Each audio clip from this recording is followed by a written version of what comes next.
Astronauts to the moon. Ignition sequence start. 3, 2, 1. Houston, we have a problem. Liftoff. We have a liftoff. We copy you on the ground. You got a bunch of guys about to turn blue. What you're seeing here is a mirage. What's going on, everyone? It's Jeranism back with another video for you today. This video is a response to Sergey Ryazansky. This Russian cosmonaut recently commented on the Flat Earth, asking how could anyone possibly believe this bullshit. So, Sergey, let me shed some light on it for you. First off, next to you here in this article is a painting of Earth. It is a painting. So you're off to a good start, guy. Let's talk about some reasons why people question the space agencies. Starting with the stars that we can see from space or we can't see from space. Do tell. Where are these stars exactly? I guess you could just easily look through your telescope there on the ISS. I mean, imagine, no atmosphere. You should have the absolute best view of Mars, Saturn, Jupiter. But you guys don't even have a telescope up there. Pretty sure you're too busy growing lettuce for the first time, for the 12th time. Don't even have a telescope. How long have you guys been in orbit? 19 years. 19 years, $150 billion plus, and you've provided what for humanity? Zip, zero, zilch. Sergey, tell me this.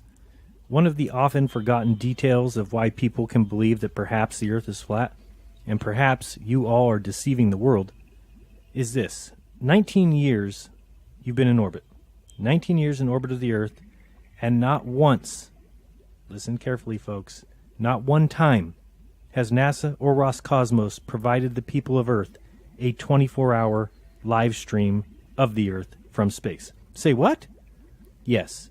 And don't believe all the little fanboys that will come into the comments dropping links to 15-minute segments on repeat on YouTube or links to channels that have spliced clips together.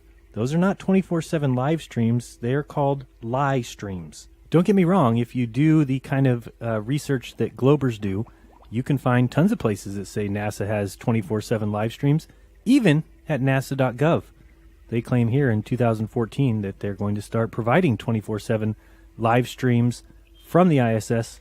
However, if you just do the research yourself, you can go to Ustream. NASA has 2 channels, and neither one of those channels goes longer than an hour before they cut the transmission because they're on the dark side of Earth. That's hilarious. I mean, come on. You figured out how to get Voyager 1 and Voyager 2 to communicate with Earth from 13 billion miles, but you haven't quite figured out that live video feed from the dark side of the Earth yet. I guess you guys have never heard of these satellites you say exist. Well, newsflash, Sergey, we actually do live streaming from Earth, even if it's on the dark side. So you might want to talk to somebody down here. They can figure it out. Also, I can make a phone call 12,000 miles and there is no delay. And you clowns from 250 miles up have a 5-second delay? That doesn't seem right. I mean, they had a 1.5-second delay from the moon. They're 240,000 miles away, and you have a 5-second delay from 250 miles? It just doesn't seem right. And how can it be that during your interviews, which are always with children, do you never get interrupted by the blue screen, which can be seen every 30 minutes when watching the live stream from the cameras outside? Can the cameras inside provide footage when on the dark side of the Earth, but not the ones on the outside? Oh, and why are you astronauts, who should be very sharp, only ever given pre-scripted questions from children? Let's watch here as Peggy Whitson reads every single question and answer ahead of time, and listen to the questions from these little children, asking about career goals and using words like citizens and other questions that have been obviously given to them to specifically ask. We wouldn't want the scientist astronaut Peggy to get stumped by a hard question from a second grader, now would we? And even with questions she already knows, her answers could have been given by anyone. I mean, is this really the cream of the crop? Now let's watch her read. What would you be if you were not an astronaut?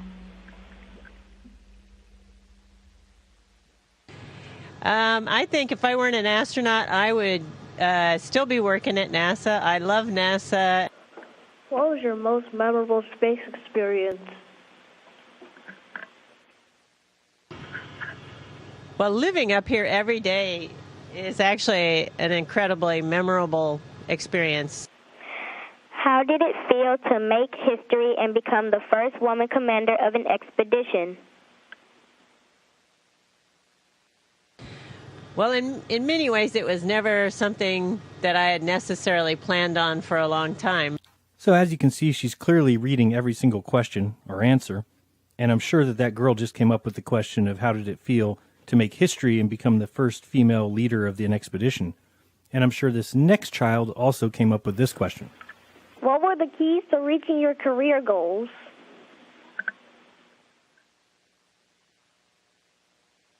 I think that determination and work ethic, I think, were key for me. I had to study really hard in school to do well, but that paid off, that all the studying paid off for me. So I think determination and work ethic are extremely important. How does the food you grow in space taste differently from Earth? That's a good question. We've grown a couple of different things up here in space. When I got here, Shane was already growing some lettuce. When do you think civilians begin to live in space? Actually, that's a really good question. And Did that one stump you, Peggy? Okay. Now listen to this answer for the question of what's the most beautiful thing you've seen from the ISS. This is typical indoctrination. It's the point that needs to be hammered home to these children. Here she goes. to me, I think the most beautiful thing about our planet is looking at the limb of the Earth, the curve of the Earth that we can see from our viewpoint, especially at sunrise and sunset. It is an amazing time. What is your favorite book and why? I think, growing up, my favorite book was Illusions by Richard Bach. Illusions.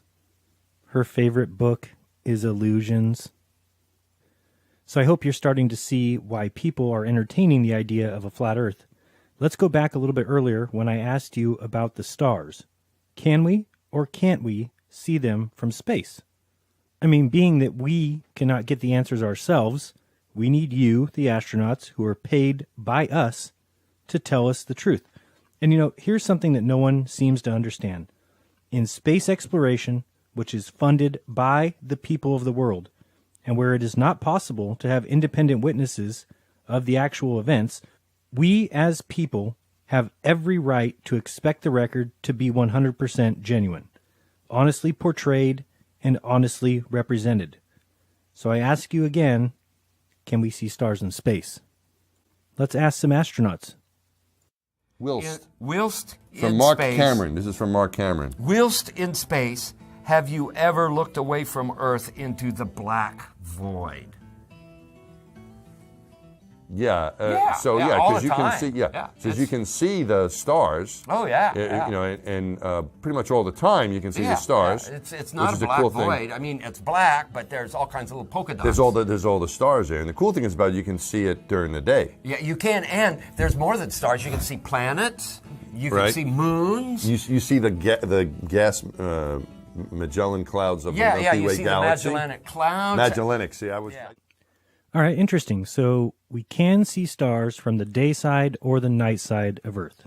Got We you. went up, and when you're in space and you're looking into deep space and you're on the sun side of the orbit, the sunlight washes out all the starlight, so you can't see any stars, just like here on Earth. But then when you look out into deep space away from the sun, it's the darkest black you can imagine, right? And so what happens is you really lose your depth perception. You can't tell if something's close by or far away, and so all Because the you time. can see, Yeah, because you can see the stars. Oh yeah. And pretty much all the time you can see the stars. Yeah. It's which not is a black cool thing. void. I mean, it's black, but there's all kinds of little polka dots. There's all the stars there, and the cool thing is about it, you can see it during the day. Yeah, you can, and the sunlight washes out all the starlight, so you can't see any stars, just like here on Earth. But then when you look out into deep space away from the sun, it's the darkest black you can imagine, right?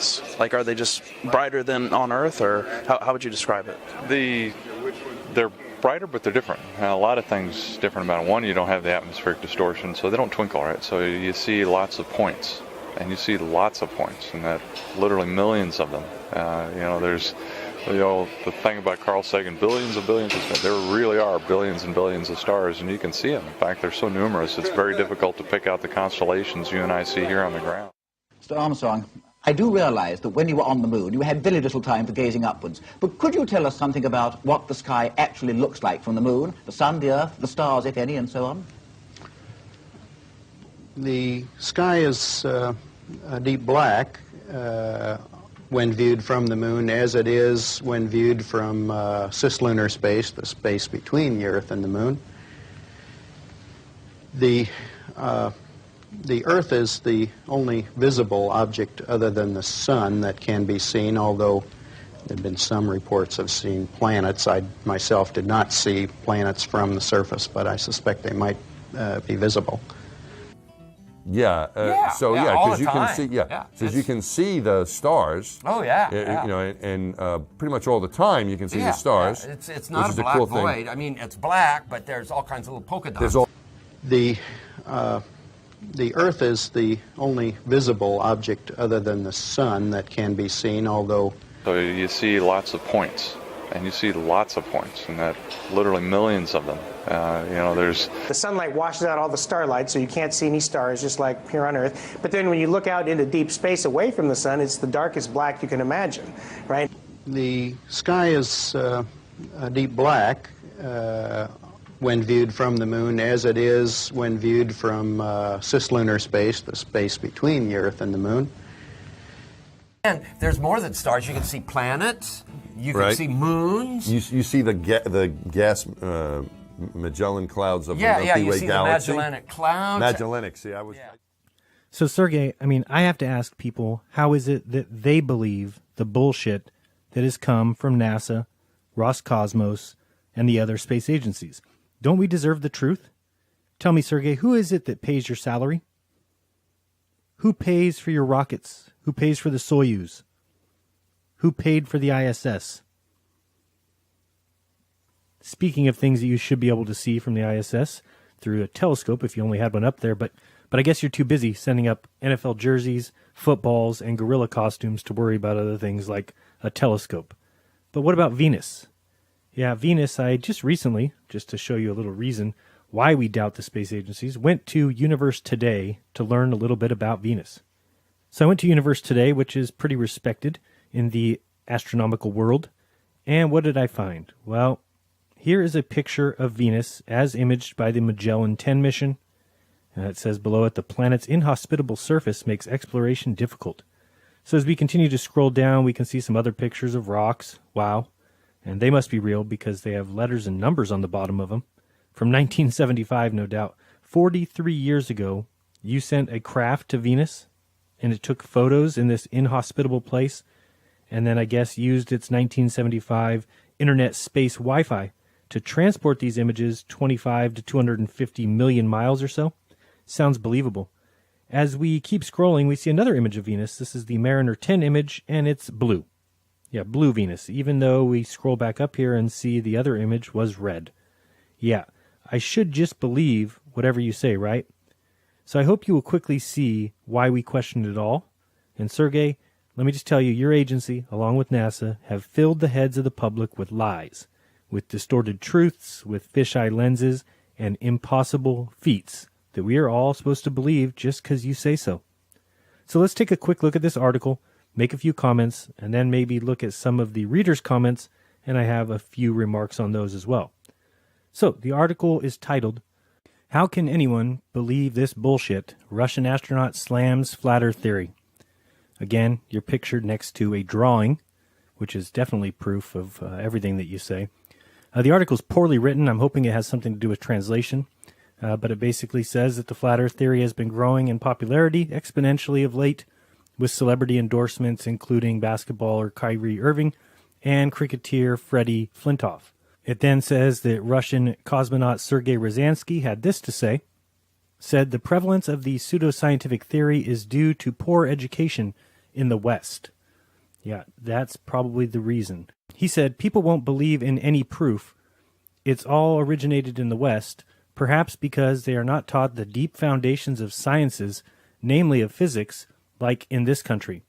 He said, I am sorry to hear it's echoing in Russia as well. I have no idea how one can come to believe all this bullshit.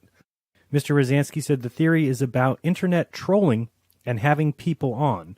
He added, when it comes to Flat Earth, this is again the spirit of our time. It's so easy to troll a public figure, pardon me, on the internet. He goes on to say, you are far away from him or her.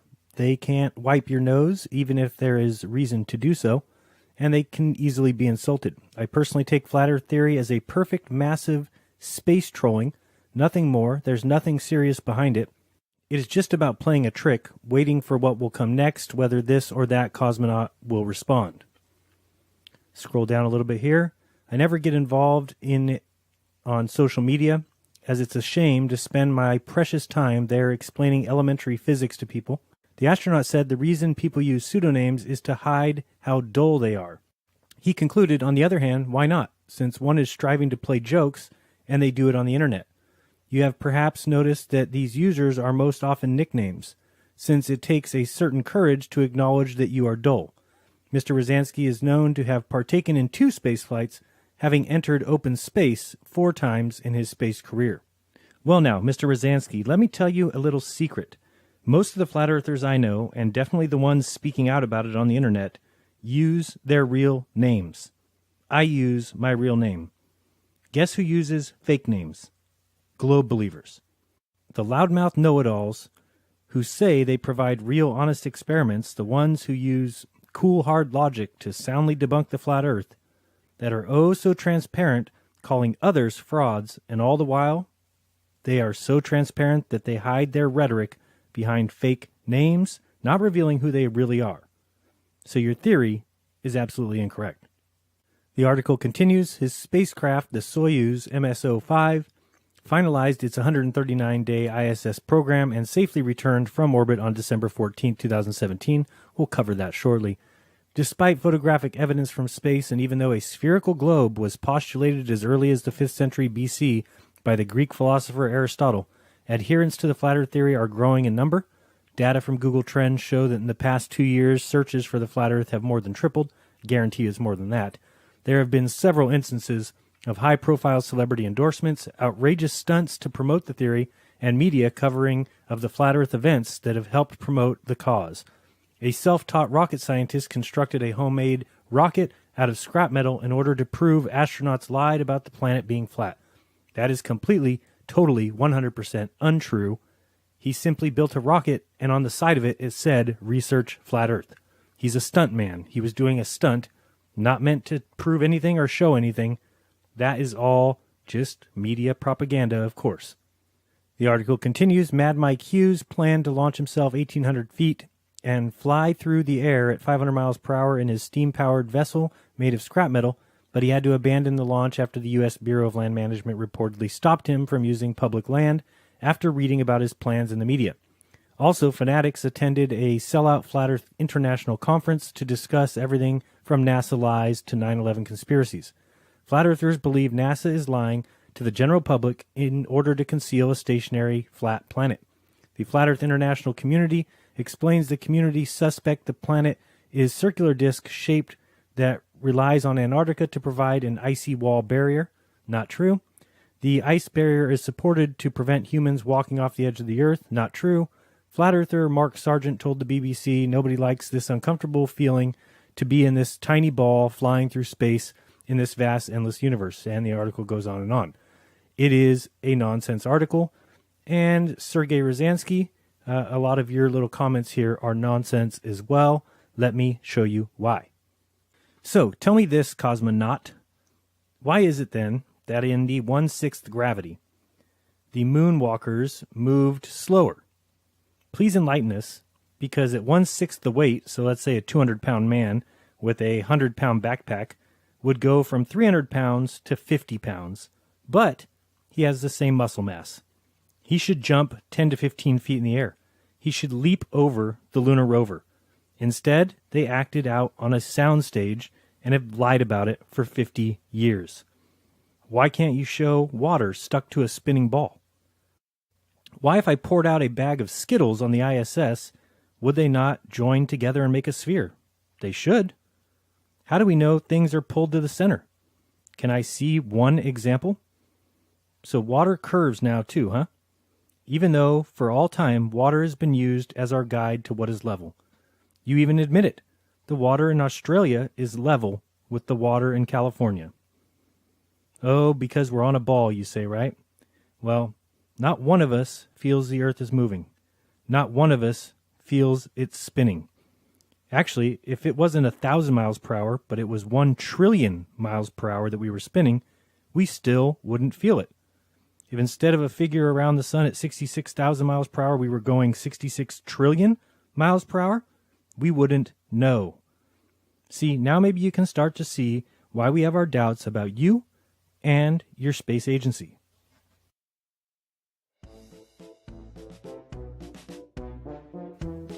Now, what we're watching here is the lunar lander, the LEM, as it connects with the lunar module. And through each of these turns and flips, where exactly were the astronauts? Inside? Standing? Floating? Well, they wouldn't float because they're still under gravity attraction from the moon. So when they take off and yell, "Pitch over," did they fall on top of each other? Did they press a bunch of buttons? No, of course not, because it's all done with models. There's nothing real here.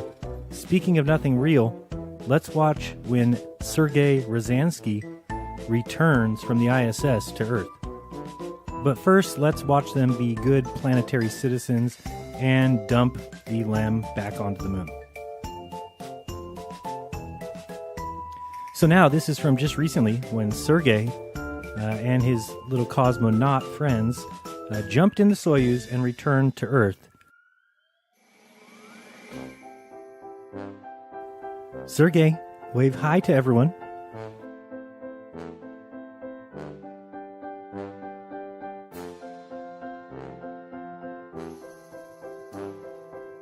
Now, you see this little craft here that is nothing more than a model. It's such a joke.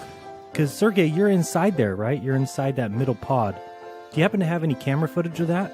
It's just like we didn't have any camera footage of Neil and Buzz when they were landing on the moon. It seems like you only have camera footage when you want to. It's not all the time. Where's the camera footage from you guys being in this middle pod? It would certainly be interesting to see, since the top pod that you folks can see, that burns up in the atmosphere, completely disintegrates, never seen again. The bottom part and the solar panels burn up in the atmosphere, never to be seen again. But the middle pod, it comes back with 3 humans inside of it. Let's watch this.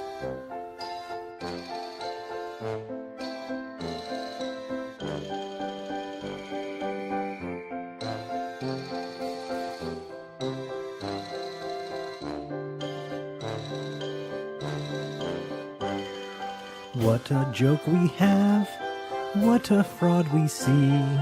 We pay liars to lie to our faces, example Sergey Ryazansky. They lie about the sphere, they do us in the rear. Oh, how I hope he never burns up in the atmosphere.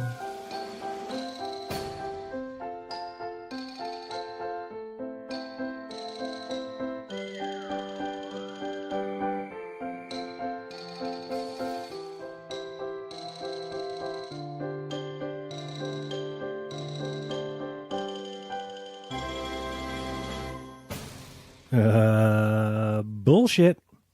So let's take a look at a few more reasons to doubt NASA, and there are thousands. So first, let's watch this astronaut on the moon. Astronauts to the moon. Thank you. I completely agree, Dan Aykroyd. Look at his shadow here. It's on his right, or our right, which means that the sun would be to the left. Now, here's a pan to the right. This is not edited or spliced. The camera is just panning to the right, but now his shadow is straight ahead, or rather about 1 o'clock.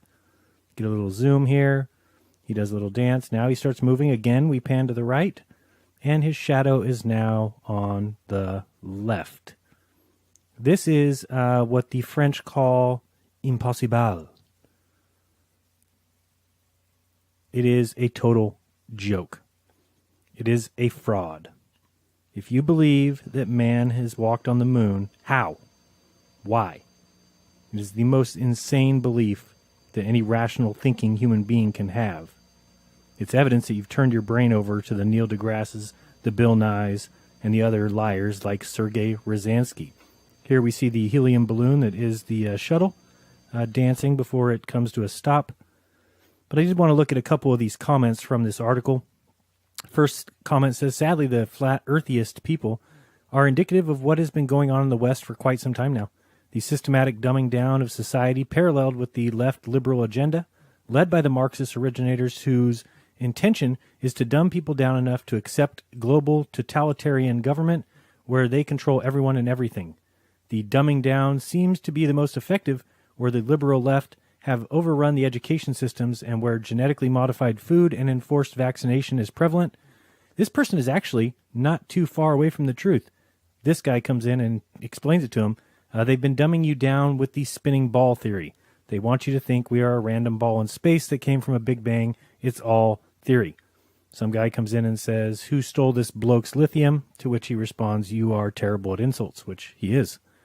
The person next says the flat earth is a belief system and is devoid of logic. Yeah, sure. And the spinning ball that none of us can feel, that has the attachment of the atmosphere, and we're flying through space around a sun that's 1,000,000 times bigger than the earth, that is full of logic. It's just so packed full of logic. That's the crazy thing.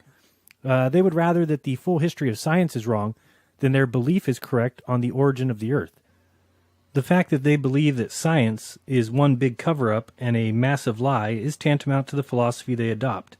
We shouldn't believe everything we're told, but to extrapolate that to shouldn't believe anything from NASA at all is completely hysterical. Here comes another commenter to say crackpots are devoid of all logic because, well, for the most part, ad hominem attacks are all these people have. Someone then says that this guy is deluded for calling himself a doctor, to which the doctor replies, I am a doctor in engineering, so I use science every day. I also have a telescope to see distant galaxies and stars. I also ask my own questions. I get my own answers. I research, and yes, I have researched Flat Earth comprehensively because it asks an important question. But the Flat Earth answer is wrong in my opinion. He goes on to say that he deals only in facts. He answers his own questions, but says, I'm not a yes man, but I believe Flat Earth is false, and you make up lies to justify your belief. The other guy comes back and says he has a Celestron Astromaster and a Nikon P900, and the doctor responds, well, I suggest you use them. He continues on saying that the Flat Earth is wrong, just as is the 6,000-year-old Earth, and there lies a huge problem. For Mr. Asks His Own Questions, he believes that Flat Earth means a 6,000-year-old Earth, which is incorrect, just as to assume that the Flat Earth is a Christian movement. Just because the idea of a stationary and flat Earth can be found in the Bible does not in and of itself make the Bible true. Just as if the story of the three bears and Goldilocks, if it also took place on a flat and stationary Earth, and then we found out that the Earth was in fact flat and motionless, that wouldn't make the story of Goldilocks and the three bears true either. The doctor here says that he uses his telescope to look at distant galaxies and stars, but my question is, how do we know how far these things are away from us? Let's take a look at this image here. Now, I could tell you that these two star systems are 25 trillion miles apart, and you might believe me. But what if I then told you that this is actually a microscope looking at the cells of the human brain? Different story altogether, right?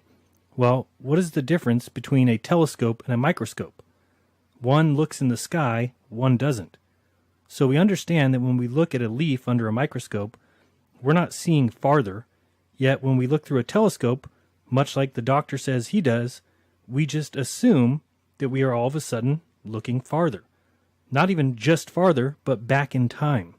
This is the crazy idea that the entirety of the heliocentric world is founded upon, that the stars are an infinite distance away, and that they are huge. But where's the proof of any of this? Do you really think you can see 25 trillion miles, even up to several quadrillion miles, with your naked eye? If you do, well, you do so because someone told you. That doesn't make it true at all. The doctor comes back here and says, the density of stars visible through a telescope probably ends the lie that man was created specifically by a god. And there you have it. With one lie about how far away the stars actually are, they were able to remove this person's idea of God. But remember, he is not a yes man. He searches for his own answers and asks his own questions. Or does he? There are so many things that should tell us something is wrong. Very wrong. Go to Gigapan and search through the images there. Here's an image from Vera Playa in Spain. And when we zoom in here, we can actually see this background range of mountains here, which is 60 miles away. At 60 miles, 2,000 feet should be hidden. Well, guess what? None of these ranges is over 1,500 feet tall. So how can we see any of it? And you can find these types of instances everywhere. For example, the Peak of Canigou from Aloche, France. 163 miles away, the Peak of Canigou is 8,500 feet high, and at 1,000 feet of observation height and across 163 miles, we should be seeing 10,000 feet blocked by the curvature of the Earth. Yet, is that what we see? No, clearly we see these mountains. And it should be blocked to the point where we can't see any of these peaks at all. You'll have people come along who will say that we should see the beach or the base of these mountains, and that just isn't true. Look into atmospheric magnification and how the atmosphere acts above bodies of water and acts as a magnifying glass or a magnifying lens. But you'll see people run in and try and tell you it's refraction, which again has not been proven, or it's a mirage. It's the bending of light that causes these mountain peaks to be lifted up and placed right at the horizon for us to see. It's simply a crazy belief. So Sergey, while you might ask the question as to how anyone can believe this bullshit, I ask the same question. The space agencies have been everything but transparent. They tell lies and push a model that continues to be disproven over and over again. These mountain ranges are not being lifted up and shown higher than they really are. Let's say for a second that they were. Well then, the water is also being lifted up and shown higher than it is. And this defeats your entire idea that things are being shown behind any curvature at all. It could just be refraction, right? It's the lifting of the water and placing it higher than it really is. And hence displaying things behind this so-called curvature. Well, I agree. Sergey, how can anyone believe this bullshit? I found this recent article that Russia plans on placing a luxury hotel on the ISS. And you dare ask the question how anyone can believe in the flat Earth? I mean, how do people keep buying into your space fantasy of orbiting hotels? I mean, come on, ask Richard Branson how many people he has placed into orbit. Ask Elon Musk. Here we see a shuttle launch, and as always, the scene will cut to a different view entirely. One looking fairly realistic, the second one is an utter joke. We'll watch it another time, just so we can see that everything looks like it's pretty realistic here.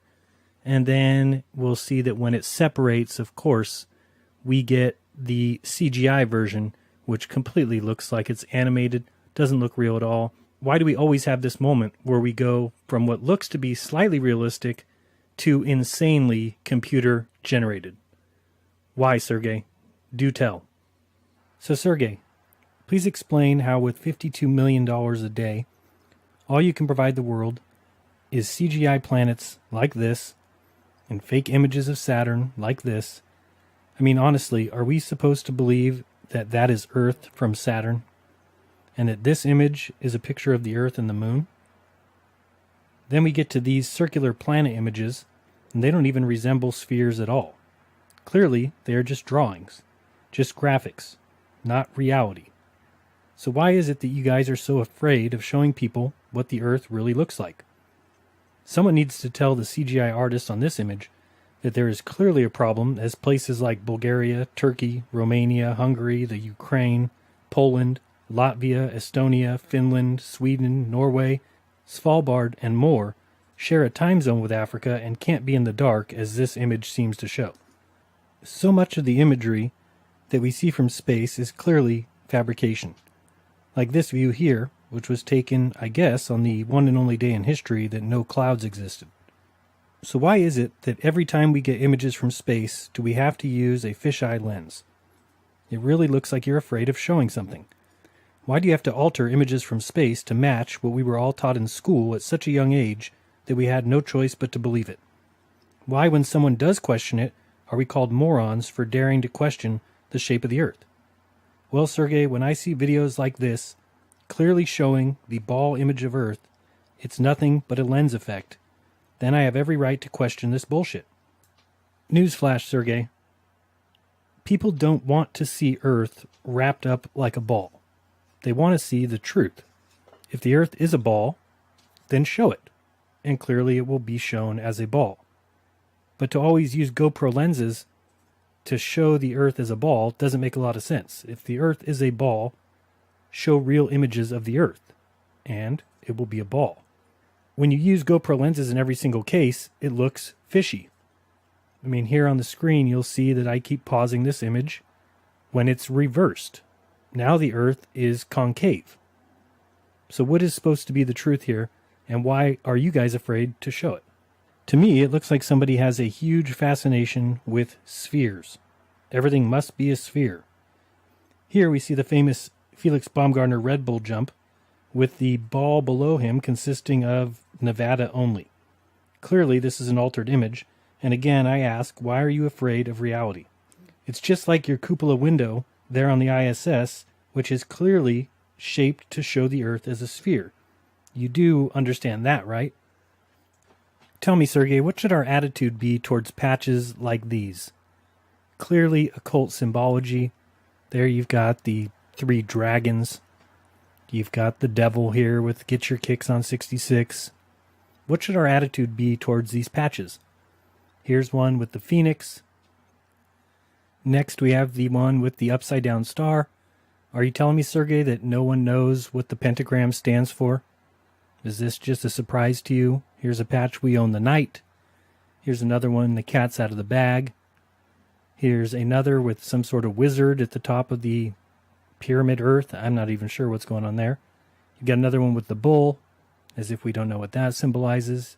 And here's some of the Illuminati and Freemasonic designs, which are clear, showing the Eye of Ra, showing the pyramid, the capstone, and culminating with this patch, which is as obvious as it can get, what's being shown here. Here we have a patch that says No Country Too Sovereign, which is interesting. I'm sure other people love to hear that one. We've got this one here, A Lifetime of Silence Behind the Green Door. That's always good to tell people who are the ones financing all of your work. We've got this one with a dragon holding the Earth. We've got even more obvious ones like this one here called Project Zipper. We make threats, not promises. And of course the zippered mouth. How about this one? Don't ask. NOYFB, which if you don't know what that stands for, it stands for none of your effing business. How about this one here? Nunquam ante nunquam interim. Never before, never again. And you've got the 3 snakes holding the Earth. Do we really need to be any more obvious than that? Then you see images like this one, which is an official NASA image. I mean, how much more do we need to see to realize fabrication is going on here? We already know that all satellites are basically taken up by balloons. That's, now starting to come out. You've got images like this. What exactly is going on here, and where are they? Who knows? What about the images from astronauts going back as long as astronauts have been around, always doing this hear no evil, see no evil, speak no evil pose, which certainly, says a lot. So I think ultimately what it comes down to is we could look at the Nuremberg trials and know that 19 Nazis were convicted at the Nuremberg trials. The others created the CIA, NASA, Big Pharma, and infiltrated every area of the U.S. government. Do you think we should just drop that, forget all about it, pretend like it didn't happen? Or should we realize who it is at the helm of NASA and these other big letter agencies? We even know why you lie to humanity when we hear comments like this. There are some people who have been so inspired by the achievement of what was thought to be impossible that they are now prepared to lift their own sights and believe that it is possible, let's say, to eliminate poverty, if you like, to eliminate tyranny. But still, anything that liberates the human spirit or causes people to believe that hope is worth cherishing is in itself a very significant human contribution. Well, despite what your handlers tell you, Sergey, lying to the human race is not an important contribution to humanity. It's a disgrace. We didn't go to the moon. It's obvious. How long are you going to allow little parrots to run around calling other people names simply because they can see through the lies. Future generations will laugh at ours because of you, Sergey. You think it's for the better. You will decide what people believe and what they don't. Well, Sergey, you said it earlier that this belief is done by people making a joke, using screen names, and is not a true belief. Well, here I am, open to a debate that matches your schedule. My name is Jeran Campanella. I'm very real. That's my real name. I'm not hiding behind anything. I'm ready to discuss with you the many issues I have with your space propaganda machine. So rather than say that you can't see how anyone can believe this bullshit, why don't you find out why we do? Have a discussion. Something that NASA, Roscosmos, Neil Tyson, Bill Nye, Michio Kaku all have failed to do. Find out why we don't believe in your space fantasy, and then prove that what you say is the truth, or get out of the way. The time for liars is over. Because just like the title of the article, I too can no longer see any way, no rhyme, no reason, how anyone in the world can believe the space agencies or you. Prove me wrong. Go for it. I'm right here. If the globe is so true, then it should be easy to provide the evidence needed. Take a GoPro non-fisheye lens with you on your next launch. Attach one inside the Soyuz with you when you dock, or when you separate.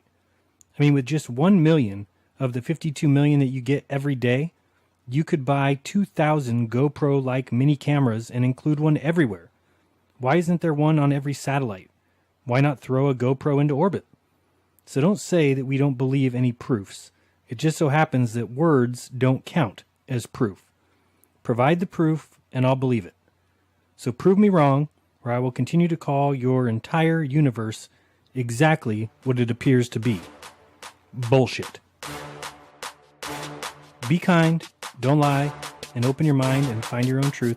Till next time, this has been Jeranism. Peace.